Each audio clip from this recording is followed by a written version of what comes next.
যে উনি মাত্র 34 বছর বয়সে বিধবা হয়েছে। আপনারা তো জানেন শহীদ রাষ্ট্রপতি জিয়া রহমান তার স্বামী ছিলেন। শহীদ রাষ্ট্রপতি জিয়া রহমান যখন মারা যায় তখন তার বয়স ছিল মাত্র 34 বছর। এখন তাকে দুটো ছোট ছোট ছেলে রেখে মারা যান।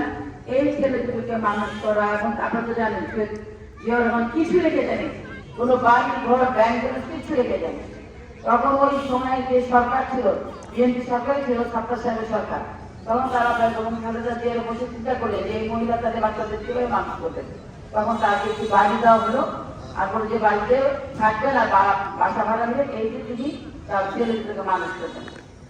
এইভাবে তিনি ছেলে দুটোকে মানুষ করলেন। এবং সবচেয়ে বড় দায়িত্ব দেওয়া হলো যে তখন বিএনপি নানান সংগঠন করে গেল, বিএনপি দল, রাজনৈতিক দলটা, তখন দলের নেতারা বাংলাদেশের জনগণের ইচ্ছা বেগম খালেদা জিয়াকে এই দলটাকে ধরে রাখার জন্য বেগম খালেদা জিয়াকে দায়িত্ব দেওয়া হলো।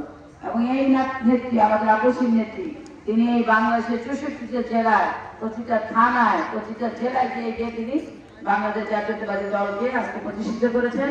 আজকে বাংলাদেশের একটি সুপ্রতিষ্ঠিত সবচেয়ে বড় দল হচ্ছে বাংলাদেশ জাতীয়তাবাদী দল। আগে এই মহিলাকে কতটা এর থেকে কতটা কষ্ট করতে হয়েছে আমরা মা বোনেরা নিশ্চয়ই বুঝতে পারছেন। ঘর সংসার সামাল দিয়ে বাচ্চাদের রেখে তারপরে এত বড় দায়িত্ব তিনি পালন করেছেন। আমাদের নেত্রী কয়েকটা কথা আমাদের সবাইকে মনে রাখতে হবে। তিনি বলেছেন যে আমার 3টি পরিবার, আমার নিজের পরিবার, আমার দল বাংলাদেশ জাতীয়তাবাদী দল আমার একটি পরিবার, আর বাংলাদেশের জনগণ আমার একটি পরিবার। আমি আমার এই পরিবারকে রেখে আমি বিদেশে যাব না। তাকে যখন বিদেশে যেতে বললো যে আপনি বিদেশে চলে যান, আপনি আমাকে আমার বাইরে থাকবেন, তখন বলছে আমি আমার এই পরিবারকে রেখে আমি কখনো বিদেশে যাব না। বিদেশে আমার কোনো ঠিকানা নেই, আমার কোনো বাড়িঘর নাই, বাংলাদেশই আমার ঠিকানা। আগে মরতে যেতে হয় এই বাংলাদেশের মাটিতেই আমি মরবো। এই হচ্ছে দেশের নেত্রী বেগম খালেদা জিয়া। তিনি আরেকটি কথা বলতেন যে আমাদের দেশের বাইরে আমাদের বন্ধু আছে কিন্তু কোনো প্রভু নাই। তার মানে কি বুঝছেন?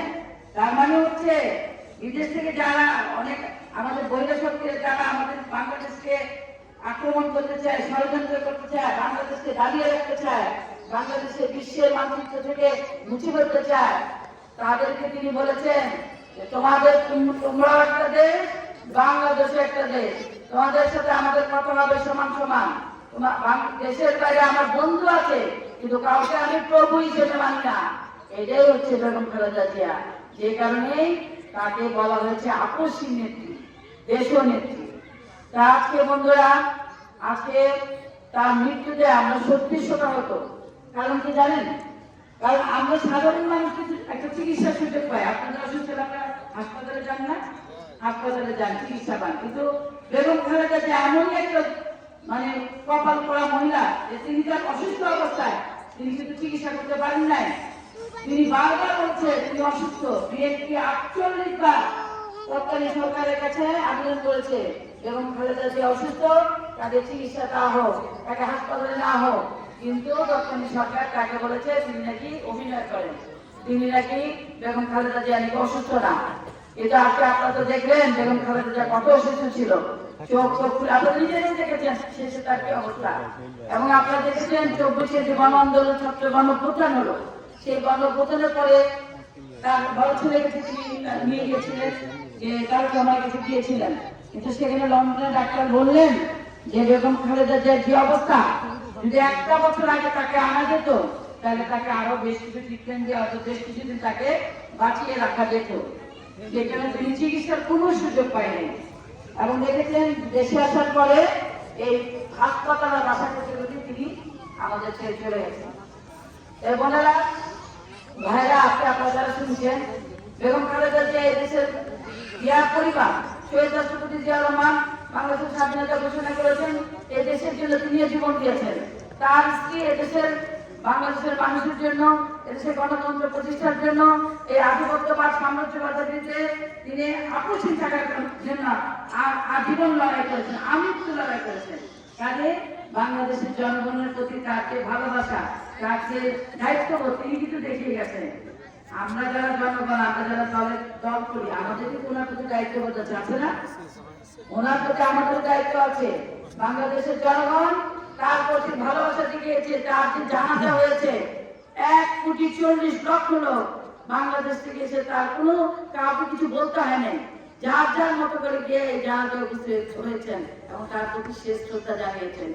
আজকে তাকে জানিয়ে তার স্বামীর পাশে, জিয়া রহমানের পাশে তার দাফন করাতে তার সমাহিত করা হয়েছে। তো বোনেরা, এই হচ্ছে বেগম খালেদা জিয়া। এবং আজকে আমরা একটু আশ্বস্ত হয়েছি যে বেগম খালেদা জিয়ার মৃত্যুর 5 দিন আগে তার বড় ছেলে জনাব তারেক রহমান তিনি দেশে এসেছেন। আপনারা জানেন যে বেগম খালেদা জিয়া যখন এই আন্দোলন করা অবস্থায় তার ছোট ছেলে কিন্তু নির্বাসিত অবস্থায় মালয়েশিয়াতে মারা যায়, এবং একটাই ছেলে এখন আছে যে তারেক রহমান তিনি দেশে এসেছেন। তার দেশে আসে আমি অনেক ষড়যন্ত্র হয়েছে, অনেকে বলছে আসতে পারবে না, তার এটি আসতে পারবে না, ভোটার হতে পারবে না, ইলেকশন করতে পারবে না। কিন্তু আপনারা দেখলেন যে বেগম জিয়ার মৃত্যুর 5 দিন আগে আমাদের নেতা তারেক রহমান তিনি এসেছেন এবং তিনি ভোটার হয়েছেন। ইনশাআল্লাহ 2টো আসন থেকে নির্বাচন করছেন। আপনারা দেখেছেন যে আমাদের নেতা তারেক রহমান যখন বিদেশ থেকে বাংলাদেশে আসলো, তিনি কিন্তু এসে এয়ারপোর্টে নেমে এক মুঠো মাটি নিয়ে তিনি তার গায়ে মাখলেন এবং তিনি বললেন, এই দেশের মানুষ থেকে আমাকে 17 বছর বিদেশে রাখা হয়েছে, আমাকে আসতে দেয়নি। আজকে তিনি এসে তিনি সন্তুষ্টি প্রকাশ করেছেন এবং তিনি এসেই তার জনসভা, বিশাল জনসভা করেছেন। উই হ্যাভ এ প্ল্যান, আমাদের একটি পরিকল্পনা আছে, আমাদের একটি স্বপ্ন আছে। সেই পরিকল্পনা স্বপ্নটা হলো কি? তিনি বলেছেন যে বাংলাদেশের 51% মহিলা, পুরুষের থেকে তো বেশি আমরা মহিলা, 51% মহিলা। তিনি বলছেন এই মহিলাদেরকে ঘরে রাখতে হবে না, এই মহিলাদেরকে আমাদের চালিকা শক্তিতে দেশ পরিচালনা, দেশের কাজে, জনগণের কাজে এবং পরিবারের কাজে নিয়োগ করতে হবে। সেই জন্য তিনি বলেছেন যে আমি মহিলাদের ব্যাপারে আমরা বিএনপি সরকার, আপনারা যদি আমাদেরকে দয়া করে আমাদের নেতাদেরকে ভোট দেন, তারেক রহমান যদি সরকারে যায়, প্রধানমন্ত্রী হয়, তাহলে তিনি বলেছেন আমি নারীদের জন্য একটি ফ্যামিলি কার্ড করব। সেই ফ্যামিলি কার্ডের মধ্যে কি হবে জানেন? সেই ফ্যামিলি কার্ডের মধ্যে 2,500 টাকা করে দেওয়া হবে প্রতি মাসে। এই টাকা দিয়ে আপনারা আপনাদের সংসারে নিত্য প্রয়োজনীয় জিনিস কিনবেন। তারেক রহমান বলেছেন যে মায়েরা, বোনেরা সংসারের যে দায়িত্ব পালন করে একটা পুরুষের দায়িত্ব পালন করে না। একটা মাকে তার সমস্ত কিছু যোগাযোগ করে রান্না করতে হয়, তার স্বামীর জন্য, তার সন্তানের জন্য খাবার রেডি করতে হয়। কাজে মহিলাদের যদি আমি এই সাহায্য সহযোগিতা করা যায়, তাহলে একটা পরিবার সুন্দরভাবে চলতে পারবে। পুরুষ তো ইনকাম করবে, এটা তো মহিলাকে হাতে আমরা বলে হাতের পা, হাতে থাকলো, এটাকে আপনি আপনার সংসারে দিবেন। এবং আপনার বাচ্চাদের থেকে বাচ্চাদের স্কুলে পড়ানোর জন্য আপনার যদিও বাচ্চাদেরকে আমরা বলেছি বিএনপি সরকার ইতিমধ্যে ইন্টারমিডিয়েট পর্যন্ত অবধি করেছেন, তারপরে আপনার বাচ্চাদের খাবার জন্য আপনার এই টাকা আপনার ব্যয় করতে পারবেন। আর কি বলেছেন? কৃষক ভাইদের জন্য তিনি বলেছেন তিনি ফার্মার্স কার্ড করে দেবেন। এই কার্ড দিয়ে কৃষক ভাইরা যে বীজ, সার এগুলো বিনামূল্যে সরবরাহ করা হবে এবং তাদের সহজ সুদে তাদেরকে ঋণ দেওয়া হবে। এবং আমাদের তারেক রহমান বলেছেন এই যে আমাদের ইমাম, খতিব এবং আমাদের যে মসজিদ ভাইরা আছে, তাদেরকে কিন্তু আমরা মাসে বেতন এভাবে দিই না। আমরা কিন্তু পাড়ার মহল্লা যে মসজিদ থাকে, যারা নামাজ পড়তে যায় তারা সবাই মিলে সহযোগিতা করে তাদেরকে সম্মান দেওয়া হয়।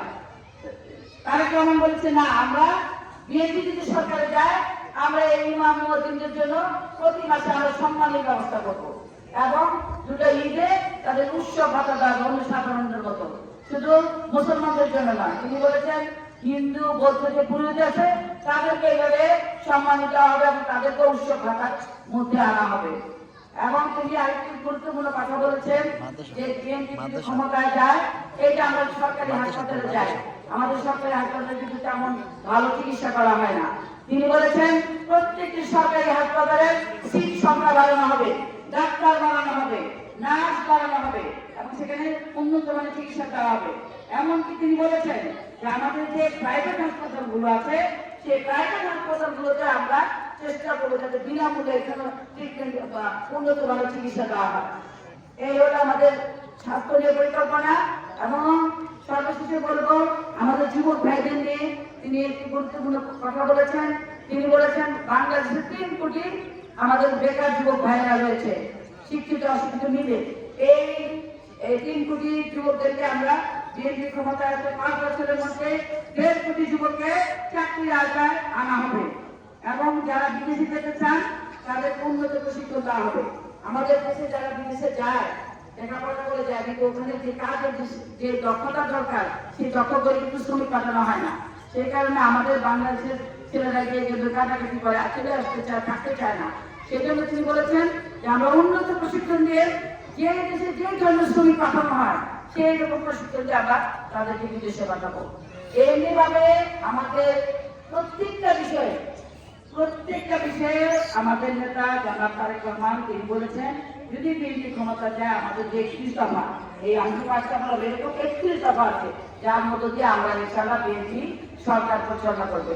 তো আমরা আশা করি আমাদের যে কর্ম পরিকল্পনা আমাদের বিশেষ করে আপনাদের এলাকার যে সন্তান জনাব খালিদুল খোকন আপনারা জানেন তিনিও কিন্তু বেগম খালেদা জিয়ার অনেক আদরের ছেলে ছিলেন, কারণ তাকে যখন যেটা বলেছে খালিদুল খোকনকে যখনই ম্যাডাম যেটা বলছে সে অক্ষর অক্ষরে পালন করেছে, সেই জন্য ম্যাডামটাকে খুব আদর করতেন। সেই দেখেন আপনারা দেখুন ম্যাডাম অসুস্থ হওয়ার কয়েকদিন আগে কিন্তু নমিনেশন মোটামুটি কয়েকটা নমিনেশন বেশ কিছু নমিনেশন তিনি ফাইনাল করেছেন 200-র মতো, সেখানে কিন্তু দেখুন আমাদের জনাব খালিদুল খোকন সাহেবের নাম ছিল। অর্থাৎ এই যে খালিদুল খোকন আপনাদের সামনে আজকে এসেছে ধানের শীষের প্রতীক নিয়ে, এটা কিন্তু বেগম খালেদা জিয়ার আশীর্বাদ, তার দোয়া রয়েছে। আজকে আমরা কিন্তু বেগম খালেদা জিয়ার প্রতি শ্রদ্ধা নিবেদন করতে চাই, আমরা কিন্তু আপনাদের ভালোবাসা জানাতে চাই। তার যে আশীর্বাদ পুষ্ট, তার যে সমর্থন যুক্ত যে প্রার্থী জনাব খালিদুল খোকনকে আপনারা যদি ইনশাআল্লাহ ধানের শীষে ভোট দিয়ে নির্বাচিত করে পাঠান তাহলে ইনশাআল্লাহ তারেক রহমান তার সারা বাংলাদেশে নির্বাচিত হয়ে আছে, আগামী দিনে প্রধানমন্ত্রী হবে এবং তার যে আমাদের জন্য যে পরিকল্পনা যে স্বপ্ন সে একটা স্বপ্নটা বাস্তবায়িত হবে। আমি একটি কথা বলতে চাই, আমাদের একটা কথা বলেছে যে আমাদের একটি রাজনৈতিক দল আছে তারা কিন্তু বাড়ি গিয়ে অনেক ধরনের প্রতিশ্রুতি দিচ্ছে। তারা আপনাদের মোবাইলে নাম্বার নিয়ে আসতেছে, আপনাদের আইডি কার্ডের কপি আসতেছে।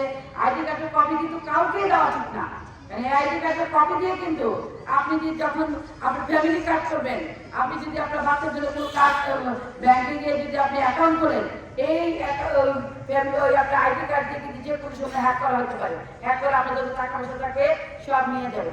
সে কারণে আমরা কেউ কারণ আছে আইডি কার্ড হস্তান্তর করবো না, ঠিক আছে? আর যারা বলে যে আমরা দাঁড়িপাল্লায় ভোট দিলে জান্নাতে যাওয়া যাবে, এটা একটা মিথ্যা কথা না ভাই? আমরা জানি এটা বিচার করবেন আল্লাহ হাসরের ময়দানে। আমরা এখন হাসরের ময়দানে গিয়ে নির্ধারণ করবে আমি যদি ভালো কাজ করি আপনারা যদি ভালো কাজ করেন আল্লাহ আপনার আমাদেরকে আমাদের নির্ধারণ করবে। আমি খারাপ কাজ করলে তো আমাকে বেঁচে দিতে পারবেন না। এই ধরনের কথা বলে আমাদেরকে বিভ্রান্ত করা হচ্ছে, তাদের ব্যাপারে মা বোনের সতর্ক থাকবে।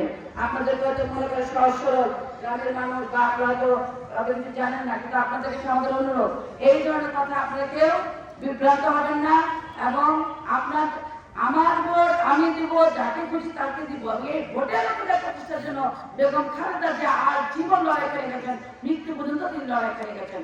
কাজেই আমরা আমাদের দায়িত্ব ভোট দেওয়ার যে দায়িত্ব পালন করবো ইনশাআল্লাহ। 12 তারিখ শুভ দিন, ধানের শীষে ভোট দিন, আমাদের নেতা জনাব খালিদুল খোকনকে ভোট দিন এবং তাকে বিজয় আমরা করে আনবো এই আশাবাদ ব্যক্ত করে সবাইকে ধন্যবাদ জানিয়ে আজকের মতো আল্লাহ হাফেজ। বাংলাদেশ জিন্দাবাদ। ইনশাআল্লাহ আমরা আমাদের প্রার্থীকে জিতে আনবো, খালিদুল খোকন ভাইকে জিতে আনবো। তো বাংলাদেশ জাতীয় দল জিন্দাবাদ, শহীদ জিয়া অমর হোক, বেগম খালেদা জিয়া অমর হোক, তারেক রহমান জিন্দাবাদ, খালিদুল খোকন জিন্দাবাদ, ধানের শীষ জিন্দাবাদ। সবাইকে ধন্যবাদ। আসসালামু আলাইকুম। ধন্যবাদ।